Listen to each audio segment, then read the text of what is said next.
Aunty, बाबाने फक्त आणि फक्त तुमचाच विचार केलाय. त्याने लग्न नाही केलं तुमच्यासारखं. तोही तसाच आहे. आणि हो, मी त्याला बाबा म्हणते ह्याचा अर्थ असा नाही की तो माझा बाबा आहे. माझं नाव अल्फा समीर शेरगिल. तो माझा काका.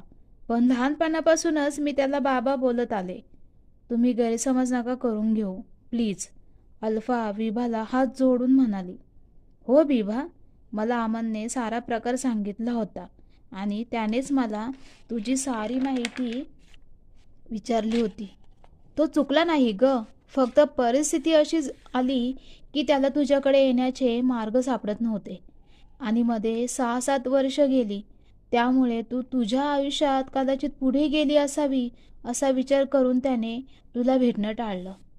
पण मागच्या महिन्यात जेव्हा मी मिलिटरी कॅम्पमध्ये मेडिकलसाठी गेले होते दिल्लीला, तेव्हा मला अचानक अमन भेटला आणि मी त्याला तुझ्याबद्दल सगळं काही सांगितलं.